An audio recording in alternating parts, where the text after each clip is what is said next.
باختصار، الحياة التي لا تستطيع تغييرها استمتع بها بهذه البساطة. نعم، بهذه البساطة. يا ابن آدم، إن أنت رضيت بما قسمته لك أرحت قلبك وبدنك وكنت عندي محمودا. اهلا بالحلوين، عاملين ايه؟ يا رب تكونوا بخير. النهارده جايلكم بروتين جديد وفيديو جديد، يا رب يعجبكم.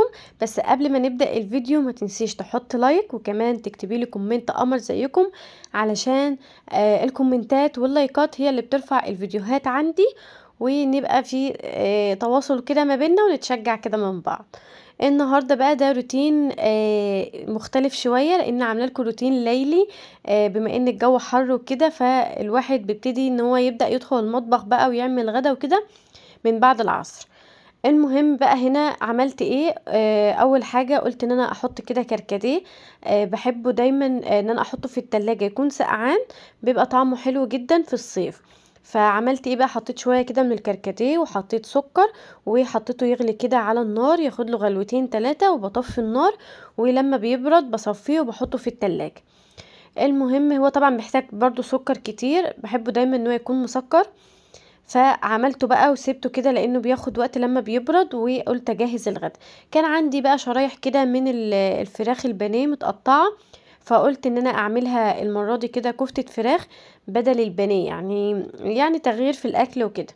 فهحط بقى كده قطع الفراخ، وهحط عليها كده بصلايه حلوه، وهحط شبت وبقدونس، ولو عندنا بقى فلفل برضو بنحط عليه.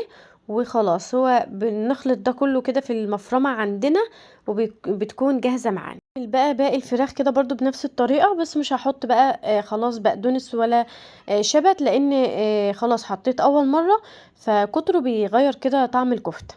وهنا بقى حطيت بقى التوابل بتاعتي، حطيت بس فلفل اسود وبهارات فراخ، وحطيت شوية من الملح. ولو في بهارات كفتة كمان بتحطيها معاه، بتخليها طعمها حلو جدا. دخلتها كده شوية في التلاجة قبل ما اشكلها، علشان برضو يعني يبقى طعمها احلى.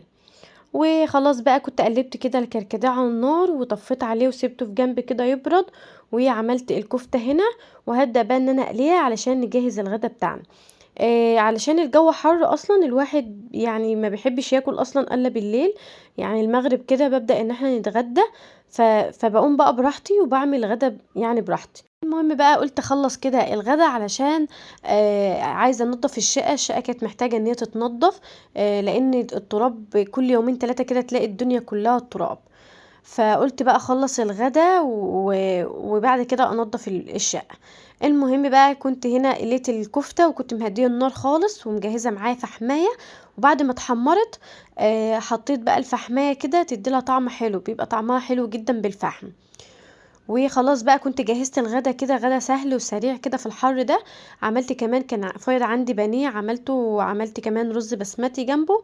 وخلاص ده كان الغدا بتاعنا. وبعد كده طلعنا نشم هوا كده على السطح عندنا، يعني او نغير حتى الهوا اللي احنا الجو حر طبعا مفيش هوا خالص. فقلت تغيير، يعني نطلع كده نشم هوا كده على السطح شوية. وكارما طبعا زي ما شايفين بتلعب بالمسدس اللي هي شارياه جديد، لازم ان انا اصورها كل ما تيجي تلعب تقولي صورين. المهم بقى نزلت كده، كان النشاط اخيدني بقى، وقلت لا خلاص هبتدي بقى انضف كده. والصراحة انا بحب اعمل شغل البيت بالليل، ما بحبش انا النهاردة خالص. فبحب حتى في الشتاء كمان بحب اعمل اي حاجة بالليل. فبتشجع جدا، وممكن انضف الشقة كلها، ممكن اعمل اي حاجة لما ببدأ، بس ان انا اعمل بالليل، لكن الجو بيبقى حر بالنهار. والواحد بيبقى قايم متأخر يا دوب بيعمل غدا، وتلاقيه بيجري حوالين نفسه كده. المهم فتحت بقى الشبابيك، لان الجو كان اليوم ده كان حلو. فتحت الشبابيك كده تديني برضو يعني تدخل هوا كده في الأوضة. وعملت بقى الكومود اللي جنب السرير، شلت كل حاجة عليه، ومسحته كويس، وفرشت المفرش بتاعه. وهفرش كمان المفرش بتاع السرير.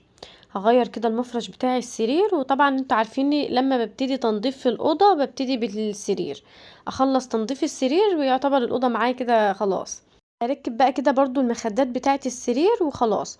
الاوضه يعتبر نضفت معايا برضو بسرعه، يعني خلصتها بسرعه ما اخدتش وقت. لان ما كانش فيها حاجات كتير.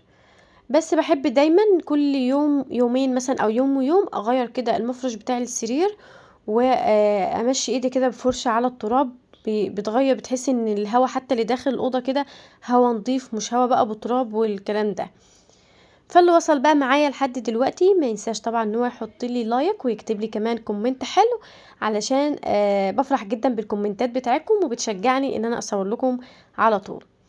حطيت كمان الكوفرتة اللي احنا بنتغطى بيها كده، لان طبعا احنا بنبقى نشغل التكييف فالجو بيبقى يبرد شويه. واخدت بقى المفرش على طول على الغسالة عشان ما بحبش اكوم عندي غسيل خالص، يعني ما بحبش يبقى السبت مليان هدوم. حطيته بقى يتغسل ودخلت كمان على الأوضة بقى أكنسها كده برضو. زي ما قلت لكم هي ما اخدتش وقت، وكمان الشغل بالليل بيبقى مريح جدا عن بالنهار. حسيت كده حتى بعد ما خلصت ان الأوضة خلاص ان الواحد حاسس فرق فعلا ان الأوضة نضفت وبمجهود قليل جدا. فتشجعي بقى معايا كده، ولو في حاجة عندك لسه ما اتعملتش افتحي كده الفيديو بتاعي وتشجعي وابدأي كده نضفي البيت، وهتلاقي الدنيا سهلة كده وخلصت معاكي على السريع. قولولي بقى عملتوا ايه كده في الدراسة، وجهزتوا الحاجات بتاعة المدرسة ولا لسه؟ المدرسة طبعا هتبدأ 20/9.